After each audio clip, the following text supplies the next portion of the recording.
فرزند زہرا یہ حالات برے ہیں۔ کاشانہ بصیرت ایک ایسا مکمل یوٹیوب چینل جس پر محروم بصارت کے لیے بالخصوص اور تمام افراد کے لیے بالعموم سینکڑوں کی تعداد میں اسلامی کتب دستیاب ہیں۔ لہذا گزارش ہے کہ آپ اپنی ذمہ داری نبھاتے ہوئے کاشانہ بصیرت کو سبسکرائب کرنے کے ساتھ ساتھ بیل آئیکن کو پریس کیجئے تاکہ آپ علم کے حصول کے ساتھ ساتھ مذہب اہل بیت کی اشاعت میں بھی اہم کردار ادا کرتے رہیں۔ کاشانہ بصیرت۔ فرزند زہرا یہ حالات برے ہیں۔ بسم اللہ الرحمن الرحیم۔ السلام علیکم۔ یہ کتاب آپ کے لیے کاشانہ بصیرت کی یوٹیوب چینل کی جانب سے ریکارڈ کی جا رہی ہے۔ نام کتاب احسن الفوائد فی شرح رسالہ اعتقادیہ، تالیف شیخ صدوق علیہ رحمہ۔ اب ہم کتاب کا پارٹ نمبر 28 پڑھیں گے، صفحہ نمبر 271، 16واں باب موت کے متعلق اعتقاد۔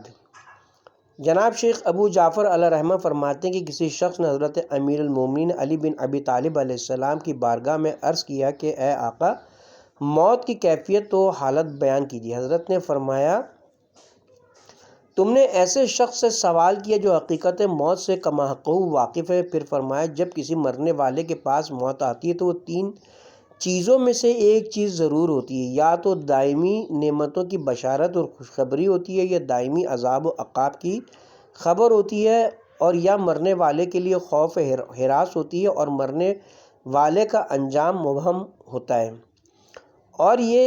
اور وہ یہ نہیں جانتا کہ وہ پہلے یا دوسرے کس گروہ سے تعلق رکھتا ہے۔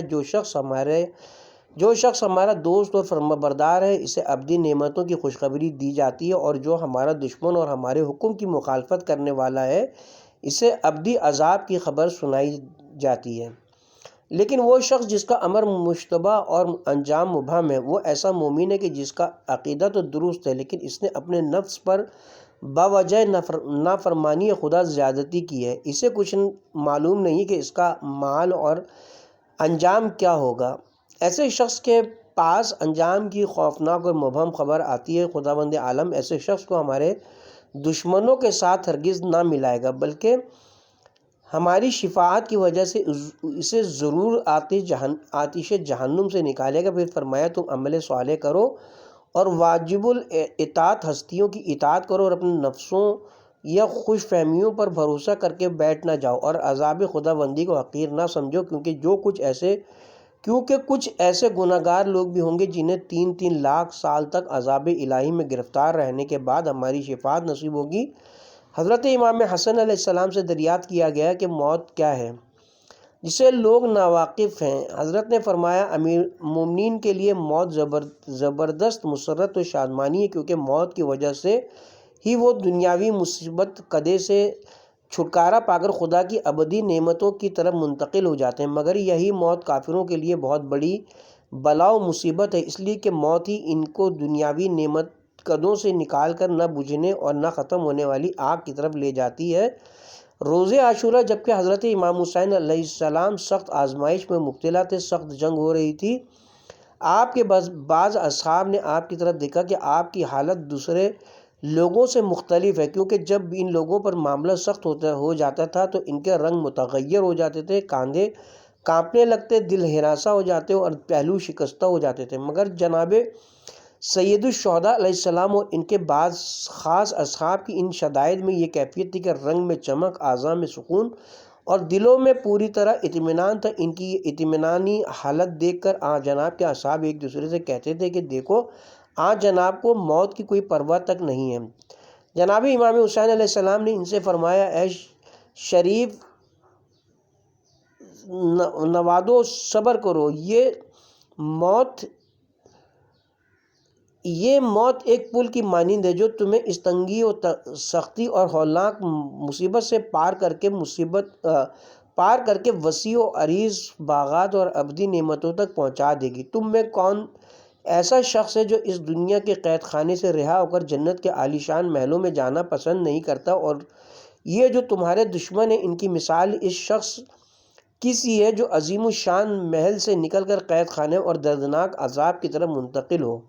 میرے پدر بزرگوار نے میرے جد نامدار کی یہ حدیث مجھ سے بیان فرمائی ہے کہ دنیا مومن کے لیے قید خانہ اور کافر کے لیے جنت، اور موت مومنوں کے لیے جنت اور داخل ہونے اور کافروں کے لیے دوزخ میں جانے کا واسطے ایک پل ہے۔ نہ میرے والد محترم نے جھوٹ بولا ہے اور نہ ہی میں نے جھوٹ بولا ہے، یعنی یہ حدیث بالکل سچی ہے۔ جناب زین العابدین علیہ السلام سے کسی نے موت کے متعلق سوال کیا کہ یہ کیا چیز ہے؟ فرمایا مومن کے لیے موت ایسی ہے جیسے ایک انسان میلے کچیلے اور جوؤں والے کپڑے اتار کر پھینکے، یہ ثقیل طوق کو سلاسل کے بوجھ سے نجات پالے اور اس کے عوض معطر لباس فاخرہ زیب تن کرے اور تیز دو سواریوں اور بہترین دلچسپ مکانات حاصل کرے۔ اس کے برعکس کافر کے لیے موت ایسی ہے جیسے لباس فاخرہ اتار لیا جائے اور بہترین مرغوب تباہ مکانات سے نکال کر ان کے عوض بہت گندا اور درشت لباس پہنایا جائے اور سخت وحشتناک مکان میں قیام اور دردناک عذاب میں مبتلا کیا جائے۔ امام پنجم حضرت باقر العلوم نے کسی شخص کے سوال پر کہ موت کیا چیز ہے فرمایا موت نیند کی مانند ہے جو ہر رات تم کو آتی ہے، مگر اس کی مدت اتنی لمبی ہے کہ موت کی نیند سونے والا قیامت سے پہلے بیدار نہیں ہوگا۔ تم میں سے بعض لوگوں کو خواب میں مختلف خوشکن چیزیں دیکھنے سے اس قدر فرحت و شادمانی حاصل ہوتی ہے جو تمہارے اندازے سے باہر ہے، اور بعض کو مختلف ہولناک چیزوں کے مشاہدہ کرنے سے اس قدر رنج و الم حاصل ہوتا ہے جس کا وہ اندازہ نہیں کر سکتے۔ تم خود ہی اندازہ لگاؤ کہ موت کے وقت جب کہ حقیقی ثواب یا عذاب کا سامنا ہوگا تو اس وقت مرنے والے کی خوشی یا اس کی غمی کی کیا کیفیت ہوگی۔ یہ موت ہے، تم اس کے لیے تیار ہو جاؤ۔ حضرت صادق علیہ السلام سے موت کے متعلق سوال کیا گیا کہ موت کی کیفیت بیان فرمائیے۔ آپ نے فرمایا کہ مومن کے لیے موت بہترین خوشبو کی مانند ہے جس کی عطر بیز ہوا کے سونگھنے سے انسان سو جاتا ہے اور اس کی تمام تکان و تکلیف یکسر ختم ہو جاتی ہے۔ اور کافروں کے لیے موت ایسی ہے جیسے کسی کو سانپوں اور بچھوؤں نے کاٹ کھایا ہو، بلکہ اس سے بھی زیادہ سخت ہے۔ حضرت کی خدمت میں کسی نے عرض کیا کہ بعض لوگ یہ کہتے ہیں کہ موت کی شدت آروں سے چیرنے اور قینچیوں سے کترنے، پتھر سے کوٹنے اور آنکھوں میں چکی کی کیل گھمانے سے بھی زیادہ سخت ہے۔ فرمایا بعض کافروں اور گناہ گاروں کی حالت موت کے وقت ایسی ہوتی ہے کہ کیا تم نہیں دیکھتے کہ ان میں سے بعض اس حالت کو اپنی آنکھوں سے مشاہدہ کرتے اور جھیلتے ہیں، پس یہ موت ان کے لیے دنیاوی عذاب سے بھی زیادہ سخت ہوتی ہے۔ حضرت سے پوچھا گیا اس کا کیا سبب ہے کہ بعض کفار پر بوقت مرگ جانکنی آسان ہو جاتی ہے اور وہ نہایت خوشی و خرمی کی حالت میں باتیں کرتے ہیں اور ہنستے ہوئے مر جاتے ہیں، اور بعض مومنین کی بھی اس طرح موت واقع ہوتی ہے، مگر اس کے برعکس کچھ مومن اور کچھ کافر نزع کے وقت موت کے شدائد سے دو چار ہوتے ہیں۔ آج جناب نے فرمایا جن مومنین کو جانکنی کے وقت راحت نصیب ہوتی ہے ان کا ثواب جلد اسی دنیا میں شروع ہو جاتا ہے، اور جن مومنین کو بوقت نزع شدت و تکلیف ہوتی ہے وہ ان کو گناہوں سے پاک کرنے کے لیے ہوتی ہے تاکہ بروز حشر صاف ستھرے اور طیب و طاہر اور مستحق ثواب خدا ہو کر اس طرح آخرت میں واردوں کے حصول ثواب میں کوئی رکاوٹ نہ ہو۔ اور بعض کافروں پر وقت مرگ جو سہولت و آسانی ہوتی ہے تو یہ اس کی دنیاوی نیکیوں کا عادل حقیقی طرف سے بدلہ ہے تاکہ جب عرصہ قیامت میں آئے تو اپنے عقائد و اعمال سیئہ کی وجہ سے سوائے عذاب الہی کے کسی اور چیز کا حقدار نہ ہو۔ اور عند الموت جن کفار پر شدت و سختی ہوتی ہے اس کا سبب یہ ہوتا ہے کہ چونکہ انہوں نے اپنی دنیاوی اعمال نیر کا بدلہ دنیا میں ہی حاصل کر لیا ہوتا ہے، اس لیے ان پر عذاب خداوندی کی ابتدا یہیں سے ہو جاتی ہے، اور یہ اس وجہ سے کہ خداوند کریم عادل ہے، وہ کسی پر ظلم و ستم نہیں کرتا۔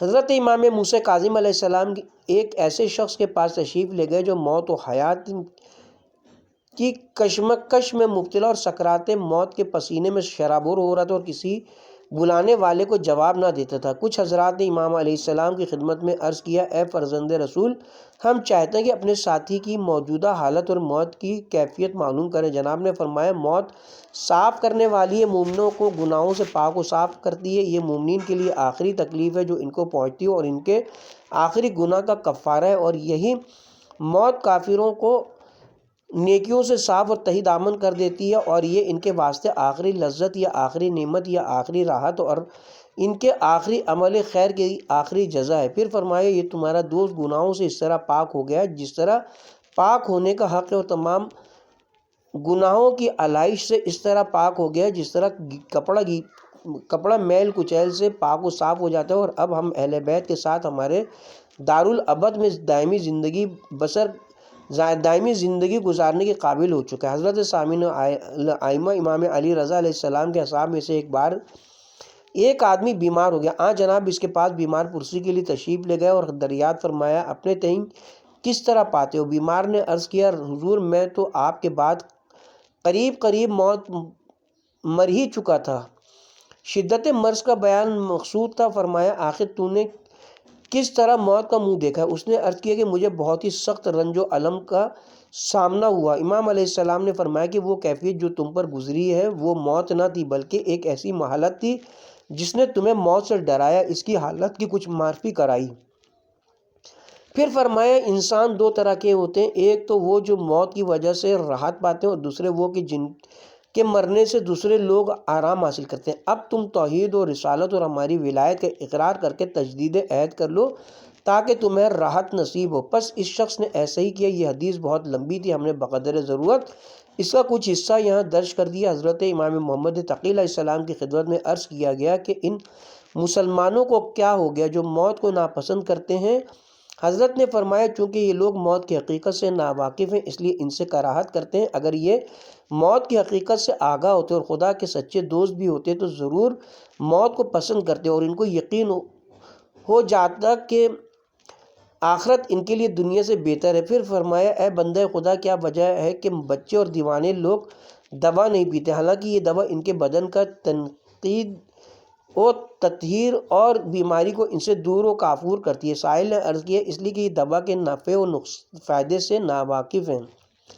جناب نے فرمایا، مجھے قسم ہے اس پروردگار عالم کی جس نے جناب محمد مصطفیٰ صلی اللہ علیہ وسلم کو حق کے ساتھ معبود سے بر رسالت کیا ہے کہ جو شخص موت کے لیے کما حق و مستعد و آمادہ ہو تو موت اس کے لیے اس دوا سے بھی زیادہ سود مند ثابت ہوتی ہے جو بیمار مذکور کے لیے مفید ہوتی ہے۔ ان لوگوں کو اس بات کا علم ہو تاکہ موت کی تمنا کرتے ہیں، اور جس طرح ایک عقل مند مریض اپنے جسم کی سلامتی اور امراض کے دفعیے کے لیے دوا کی خواہش کرتا ہے، یہ لوگ اس سے بھی زیادہ موت کو چاہتے ہیں۔ حضرت امام علی تقی علیہ السلام اپنے ایک صحابی کے پاس اس وقت تشریف لے گئے جبکہ وہ موت کی دہشت ناک حالت کو دیکھ کر رو رہا تھا۔ امام نے کیفیت دیکھ کر اس صحابی سے فرمایا، اے بندے خدا، تو موت سے صرف اس لیے ڈر رہا ہے کہ تو اس کی حقیقت سے واقف نہیں ہے۔ تمہارا کیا خیال ہے جب تمہارا لباس میلا کچیلا ہو جائے اور تمہیں اس کی نجاست و کثافت سے تکلیف محسوس ہونے لگے، اور اسی گندگی و غلاظت کی وجہ سے زخم اور خارش کی تکلیف میں مبتلا ہو جاؤ، اور تمہیں اس بات کا علم بھی ہو کہ حمام میں غسل کرنے سے ان تمام مصیبتوں سے نجات مل جائے گی، تو کیا تم اس وقت اس بات کو پسند نہیں کرو گے کہ اس میں جا کر غسل کرو؟ اور کیا تم اس بات کو ناپسند کرو گے کہ حمام میں نہ جاؤ اور اس مصیبت میں بدستور گرفتار رہو؟ صحابی نے عرض کیا، ہاں فرزند رسول، یقیناً اس حال میں غسل کرنا پسند کروں گا۔ حضرت نے فرمایا، یہ موت اسی حمام کی مانند ہے، جو کچھ تمہارے گناہ باقی رہ گئے ہیں ان سے گل خلاصی کرانے اور اپنے برے اعمال سے پاک ہونے کا آخری موقع یہی موت ہے۔ تم جب موت کے گھاٹ پر اترو گے اور پھر اس کے پار ہو جاؤ گے تو تمہیں ہر رنج و الم اور ہر مصیبت و غم سے چھٹکارا مل جائے گا، اور ہر طرح کی مسرت و شادمانی اور راحت و اطمینان کے مقام تک پہنچ جاؤ گے۔ امام کا یہ کلام سن کر اس صحابی کا سب خوف و ہراس زائل ہو گیا اور اس کے اندر فرحت و انصبات کی لہر دوڑ گئی اور مرنے کے لیے سر تسلیم خم کر دیا، چنانچہ آنکھیں بند کر لیں اور اپنے راستے پر چل مرحوم ہو گیا۔ حضرت امام حسن عسکری علیہ السلام سے سوال کیا گیا کہ موت کیا ہے؟ فرمایا موت ان چیزوں کی تصدیق کرنے سے عبارت ہے جو ابھی تک وقوع پذیر نہیں ہوئی۔ پھر فرمایا میرے والد محترم نے اپنے آباء و اجداد کی سلسلہ سند سے جناب امام جعفر صادق علیہ السلام کی یہ حدیث مجھ سے بیان کی ہے کہ جب مومن مرتا ہے تو وہ در حقیقت مردہ نہیں ہوتا بلکہ کافر ہی در حقیقت مردہ ہے، جیسا کہ کلام الہی میں موجود ہے کہ خدا وہ ہے جو زندہ کو میت سے اور میت کو زندہ سے پیدا کرتا ہے، یعنی مومن کو کافر سے اور کافر کو مومن سے پیدا کرتا ہے۔ یہی جناب امام یاجدہم بیان فرماتے کہ ایک شخص نے جناب سرور کونین صلی اللہ علیہ وسلم کی خدمت میں عرض کیا مجھے کیا ہے کہ میں موت کو ناپسند کرتا ہوں؟ حضرت نے فرمایا آیا تیرے پاس کچھ مال و دولت ہے؟ اس نے عرض کیا ہاں۔ فرمایا کیا تو نے اسے اپنے آگے بھیج دیا؟ اس نے عرض کیا نہیں۔ آپ نے فرمایا اسی وجہ سے تو موت کو پسند نہیں کرتا، اپنی زندگی میں اس مال کو راہ خدا میں خرچ کر کے آگے بھیج دیا ہے، اس لیے عرض کیا نہیں۔ حضرت نے فرمایا بس اسی بنا پر تو موت کو پسند نہیں کرتا۔ انہی جناب سے یہ بھی روایت ہے کہ ایک شخص نے حضرت ابو ذر غفاری کی خدمت میں حاضر ہو کر عرض کیا کہ اس کی کیا وجہ ہے کہ ہم لوگ موت کو ناپسند کرتے ہیں؟ جناب ابو ذر نے فرمایا اس کی وجہ یہ کہ تم نے دنیا کو تو آداب و شاداب مگر آخرت کو برباد کر رکھا ہے، اس لیے آبادی کو چھوڑ کر بربادی کی طرف جانا تم پسند نہیں کرتے۔ کسی اور شخص نے عرض کیا کہ آپ کے خیال میں ہمارا اس وقت کیا حال ہوگا جب ہم خدا کے حضور حاضر کیے جائیں گے؟ جناب نے فرمایا پرہیزگار لوگ تو اسی طرح حاضر ہوں گے جس طرح ایک مسافر خوش و خرم ہو کر اپنے اہل و عیال کی طرف واپس آتا ہے، لیکن بدکار اس طرح حاضر کیے جائیں گے جس طرح ایک بھگوڑا غلام اپنے آقا کے حضور میں خوف و ہراس کی حالت میں حاضر ہوتا ہے۔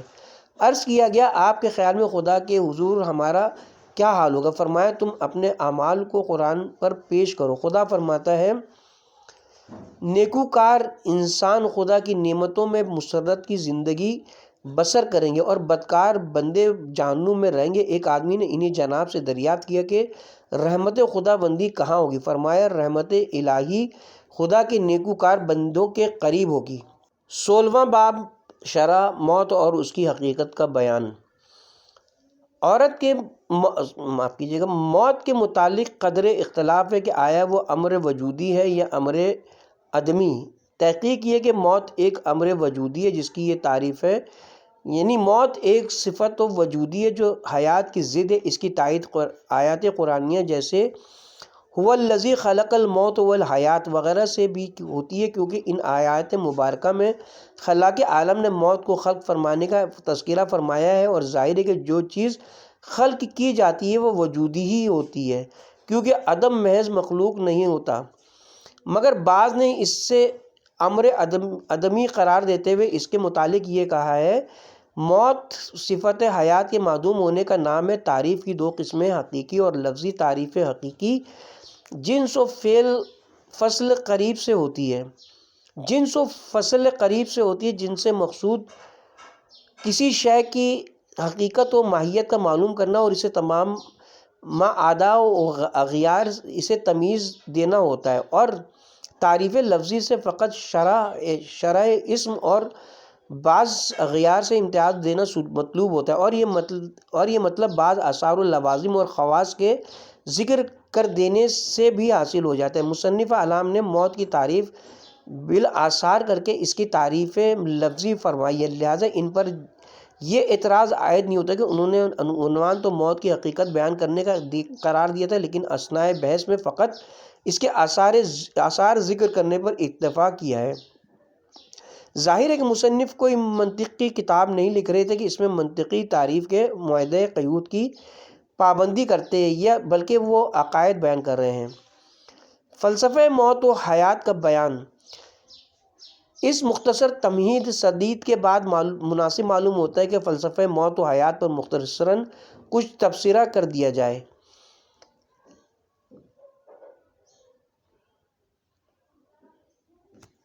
یہ امر تو بالہدایت معلوم و محسوس ہے کہ خلاق کائنات نے اپنی تمام ذی روح مخلوق کو موت و حیات کی دو آئینی زنجیروں میں کچھ اس طرح جکڑ دیا کہ اس سلسلے میں انسان بالکل بے بس اور مجبور ہے کہ نہ اسے دنیا میں آنے میں کچھ اختیار اور نہ یہاں سے جانے میں کوئی اختیار۔ بقول ذوق لائی حیات آئے قضا لے چلی چلے، اپنی خوشی نہ آئے نہ اپنی خوشی چلے۔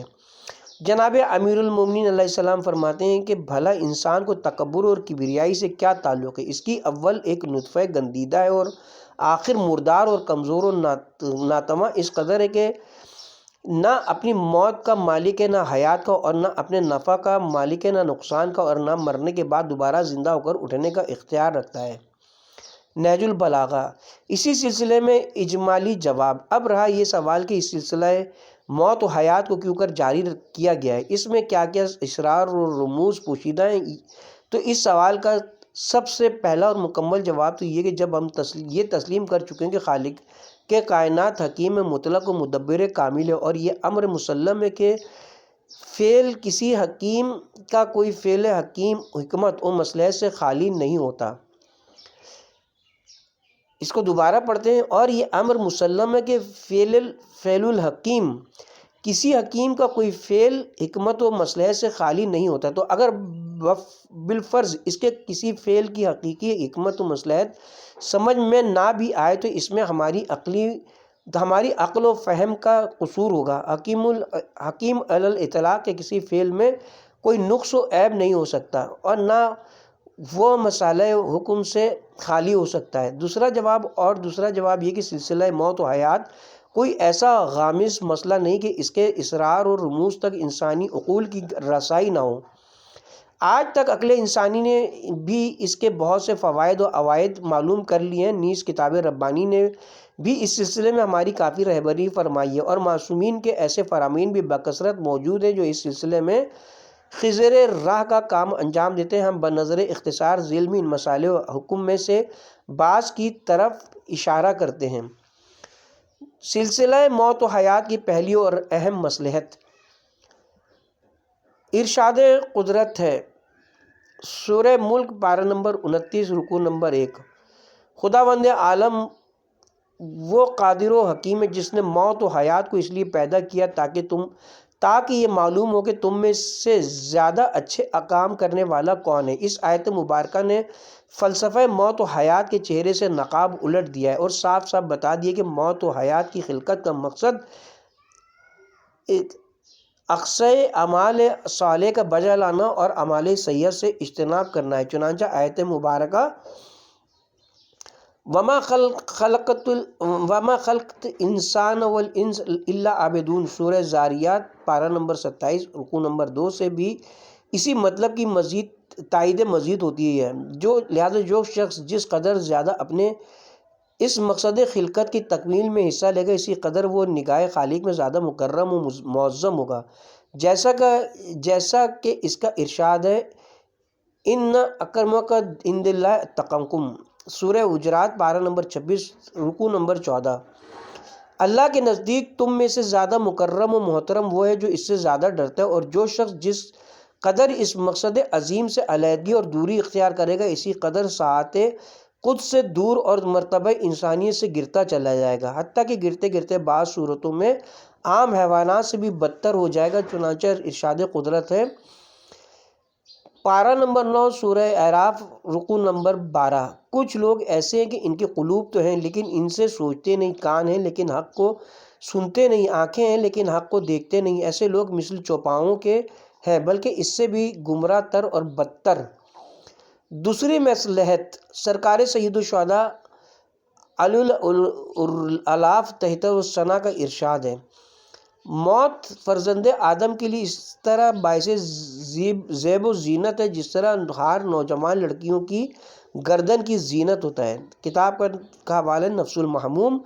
اس بلیغ تشبیہ سے یہ نتیجہ نکلتا ہے کہ موت فرزند آدم کے لیے بمنزلہ زیور کے ہے جس کے بغیر اس کا حسن و جمال نکھرتا نہیں ہے۔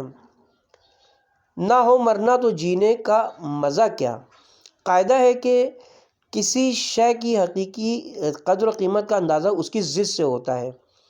ہمیں موت کی قدر و قیمت کا صحیح اندازہ اس لیے نہیں کہ ہم نے ہمیشہ زندہ رہنے کی تکالیف کو نہ خود جھیلا ہے اور نہ کسی کو اس بلائے درما میں مبتلا دیکھا۔ ایک نبی کی امت سے دائمی حیات طلب کرنے کی حماقت سرزد ہو گئی تھی، پس ان سے پوچھئے کہ پھر ان پر کیا بیتی۔ واقعہ یوں کہ ایک نبی کی امت نے ان کی خدمت میں یہ درخواست پیش کی کہ بارگاہ ایزدی میں دعا فرمائیں کہ وہ سلسلہ موت کو موقوف کر دے۔ چنانچہ نبی نے دعا کی جو مستجاب ہوئی اور موت کا سلسلہ بند کر دیا گیا۔ اب انہوں نے جو جینا شروع کیا تو نوبت با اختیار رسید کہ ایک شخص اپنے باپ اور دادا، اپنے باپ کے دادا، اسی طرح اپنے نانا اور پھر نانا کے نانا اور علی الحاضل قیاس سب بزرگوں کو دیکھنے لگا، اور وہ زندہ درگور بوڑھے بچوں کی طرح پڑے ہیں، نہ چلنے پھرنے کی سکت، نہ خود اٹھ کر بول و براز کرنے کی طاقت، اور نہ ہاتھ ہلا کر خود کھانے پینے کی قدرت۔ لہٰذا ان کے عزیز ان کی خدمت میں مشغول اور ان زندہ درگور لاشوں کی دیکھ بھال میں منہمک ہو گئے، اور سلسلہ کسب و اکتساب ختم ہو کر رہ گیا۔ دائمی حیات ان کے لیے ایک مصیبت عظمیٰ بن گئی، اور ان کا نظام زندگی درہم برہم ہونے لگا، اور وہ اس مطالبہ بے جا پر بہت نادم و پشیمان ہوئے۔ پھر پیغمبر کی خدمت میں عرض کیا کہ آپ دعا کریں کہ خداوند عالم اسی سابقہ سلسلے کو جاری و ساری فرمائے۔ چنانچہ انہوں نے دوبارہ دعا کی، اور بدستور سابق سلسلہ موت و حیات جاری ہوا، اور جب ملک الموت کی آمد و رفت شروع ہوئی تو اس وقت ان لوگوں نے آرام و اطمینان کا سانس لیا۔ اس زندگی میں انسان کے لیے کوئی خیر و خوبی نہیں، جبکہ وہ ردی کی ٹوکری کا مال شمار ہونے لگے۔ تیسری مصلحت، اگر سلسلہ موت نہ ہوتا تو دنیا میں جو کچھ چہل پہل، چمک دمک اور رعنائی اور دلربائی موجود ہے وہ ختم ہو کر رہ جاتی، کیونکہ یہ سب کچھ اس جذبے کا نتیجہ ہے کہ ہر انسان کو مرنے کا یقین ہے، اس لیے وہ چاہتا ہے کہ اس نے جو کچھ یہاں کرنا ہے اسے جلد سر انجام دے لے۔ نہ معلوم کب فرشتہ اجل اس کے رشتہ نفس کو قطع کر دے، لیکن اگر اسے یہ یقین ہوتا کہ اس نے مرنا تو ہے ہی نہیں تو پھر ہر کام کی انجام دہی میں سستی و کاہلی سے کام لیتا کہ کیا جلدی ہے، آج نہیں تو کل کر لیں گے، کل نہیں تو پرسوں کر لیں گے، جس کا نتیجہ یہ نکلتا کہ تمام کام ناقص اور ناتمام رہ جاتے، اور دنیا کی یہ رونق اور یہ شان و شوکت ایک دم ختم ہو کر رہ جاتی، اور انسان تنگی معیشت وغیرہ مختلف تکالیف میں گرفتار ہو جاتا۔ پس معلوم ہوا کہ دنیا کی تمام دلکشی اور دلبری کا راز سلسلہ موت میں پوشیدہ ہے۔ اسی مطلب کو مرزا غالب مرحوم نے اپنے خاص انداز میں یوں ادا کیا ہے: حافظ کو ہے نشاط کار کیا کیا، نہ ہو مرنا تو جینے کا مزہ کیا۔ چوتھی مصلحت، موت سے انسان کو اپنے مقصد خلقت کی تکمیل میں کافی مدد ملتی ہے، اور کبر و نخوت اور انانیت اور خودبینی ایسے صفات رذیلہ کو دور کرنے میں اس سے بہت مدد ملتی ہے، اور اس سے بارگاہ ایزدی میں سر تسلیم خم کرنے کا صالح جذبہ پیدا ہوتا ہے۔ جیسا کہ روزمرہ کا مشاہدہ شاہد ہے کہ دنیا کے بڑے بڑے سرکش اور جبار و قہار انسانوں کو بھی اپنی سرکشی و طغیانی کے وقت جب کبھی موت کا تصور آ جاتا ہے تو ان کے تمام خم و پیش نکل جاتے ہیں، اور تسلیم کبر و نخوت ٹوٹ جاتا ہے۔ اسی مطلب کو شاعر نے اس طرح ادا کیا: موت نے کر دیا ناچار وگرنہ انسان ہے وہ خود ہیں کہ خدا کا بھی قائل نہ ہوتا۔ پس ان حقائق سے معلوم ہوا کہ موت سے انسان کے لیے مقرب اطاعت ایزدی کے قریب کرنے والی اور نافرمانی سے دور کرنے والی، اور اسی چیز کو اصطلاح متکلمین میں لطف کہا جاتا ہے، جس کی انجام دہی قدرت کاملہ پر لطفاً واجب ہے۔ اسی مقصد کے پیش نظر ہادیان دین نے موت کو بکثرت یاد کرنے کی تلقین فرمائی ہے۔ موت کو بکثرت یاد کرنے کے فوائد: جناب سرور کائنات صلی اللہ علیہ وسلم ارشاد فرماتے ہیں: تمہیں پند و نصیحت حاصل کرنے کے لیے موت کا یاد کر لینا کافی ہے۔ تحف العقول جناب امیر المومنین علیہ السلام فرماتے ہیں: جس قدر ہو سکے لذتوں کے ملیہ میٹ کرنے والی موت کو بکثرت یاد کرو۔ نہج البلاغہ۔ نیز انہی جناب کا ارشاد ہے: فرمایا مرنے، قبروں سے نکلنے اور بارگاہ قدرت میں کھڑا ہونے کو بکثرت یاد کرو، اس سے تم پر دنیا کے مصائب و آلام آسان ہو جائیں گے۔ خصائل شیخ صدوق۔ داؤد روایت کرتے کہ میں نے جناب امام محمد باقر علیہ السلام کی خدمت میں عرض کیا کہ کوئی ایسی چیز تعلیم فرمائے جس سے میں فائدہ حاصل کروں۔ فرمایا اے ابو عبیدہ، کوئی شخص موت کو بکثرت یاد نہیں کرتا مگر یہ کہ وہ دنیا میں زاہد بے رغبت ہو جاتا ہے۔ حضرت امام جعفر صادق علیہ السلام ارشاد فرماتے ہیں موت کا یاد کرنا نفس کی شہوات کو مارتا ہے، غفلت کی بے خونی کرتا ہے، اللہ کے وعدوں سے دل کو تقویت پہنچاتا ہے، طبیعت کو رقیق و نرم کرتا ہے، ہوا و حوث کے جھنڈوں کو سرنگوں کرتا ہے، آتش حرص و حوث کو بجھاتا ہے اور نگاہوں میں دنیا کو حقیر کرتا ہے۔ بحار الانوار جلد نمبر 3۔ بکثرت احادیث میں وارد ہے کہ جب گناہوں کے سیاہ بادل تمہارے سروں پر منڈلانے لگیں اور دنیا اپنے مادی جاؤ جلال کی طرف تمہیں کھینچے تو قبرستان میں جا کر عبرت و نصیحت حاصل کیا کرو۔ گناہوں کے بادل چھٹ جائیں گے اور دنیا کی دھوکہ دہی و فریب کاری سے دامن محفوظ رہے گا۔ ہر روز زیر زمین لوگ چلے جاتے ہیں، نہیں معلوم تہہ خاک تماشا کیا ہے۔ اللہ اکبر۔ معیار صداقت تمنائے موت ہے۔ سلسلہ موت کا جریان بتلاتا ہے کہ دنیا ہماری منزل و قرارگاہ نہیں ہے، یہ تو ایک پل ہے جسے عبور کر کے ہم نے اپنی منزل مقصود تک پہنچنا ہے۔ ارشاد قدرت ہے زندگانی دنیا تو ایک لہو لعب اور بچوں کا کھیل ہے، ہاں آخرت زندہ رہنے کا گھر ہے۔ اے کاش لوگ اس حقیقت کو سمجھتے۔ اسی لیے متفق بین الفریقین حدیث میں وارد ہے کہ جناب رسول خدا صلی اللہ علیہ وسلم نے فرمایا یہ دنیا مومن کے لیے بمنزلہ قید خانہ کے ہے اور کافر کے لیے بمنزلہ جنت، اور فطرت کا مقتضا یہ ہے کہ انسان قید سے رہائی اور اصلی منزل تک پہنچنے کی تمنا اور خواہش کرتا ہے۔ اسی سے لوگوں کے دعوی ایمان اور ایقان کو پرکھنے کا معیار قدرت کاملہ نے تمنائے موت کو قرار دیتے ہوئے فرمایا فَتَمَنُّوا الْمَوْتَ إِن كُنتُمْ صَادِقِينَ۔ سورہ جمعہ۔ تم اگر اپنے دعوی محبت الہیہ اور ایمان باللہ میں سچے ہو تو موت کی خواہش کرو۔ یہی وجہ ہے کہ جن کو اپنی حقانیت و صداقت اور دار آخرت کی آبادی و شادابی کا یقین کامل تھا، وہ موت سے ڈرنے کی بجائے موت سے کھیلا کرتے تھے اور اکثر و بیشتر جنگ میں ذرا بھی استعمال نہ فرماتے تھے۔ چنانچہ ایک مرتبہ جب امام الصدیقین جنگ صفین میں بغیر ذرا کے میدان کارزار میں تشریف لے جانے لگے تو کسی نے عرض کیا آقائے نامدار، یہ بھی لڑنے کا کوئی طریقہ ہے؟ یہ سن کر حضرت نے فرمایا باخدا ابو طالب کا بیٹا اس سے زیادہ موت سے مانوس ہے جتنا بچہ اپنی ماں کے سینے سے مانوس ہوتا ہے۔ نہج البلاغہ۔ یہی وجہ ہے کہ جب شقی ازلی ابن ملجم میں مرادی نے قاتلانہ وار کیا تو پہلا جملہ جو ذہن اقدس امام سے نکلا، جو آج تک سینہ تاریخ میں محفوظ، یہ تھا بسم اللہ و باللہ علی ملت رسول اللہ فزت برب الکعبہ۔ رب کعبہ کی قسم میں آج اپنے مقصد میں کامیاب و کامران ہو گیا۔ حضرت امیر المومنین علیہ السلام تو پھر بھی بزرگ تھے، تلخ و شیریں چشیدہ تھے، امام تھے، مگر تاریخ شاہد ہے کہ اس مقدس خاندان کے تو خرد سال بچوں کا بھی یہ عالم تھا کہ وہ موت کو شہد سے زیادہ شیریں جانتے تھے۔ چنانچہ روز عاشورہ جب شہزادہ قاسم نے میدان کارزار میں جانے کے لیے اپنے نامدار سرکار سید الشہداء علیہ السلام سے اذن جہاد طلب کیا تو جناب نے امتحاناً پوچھا بیٹا قاسم، موت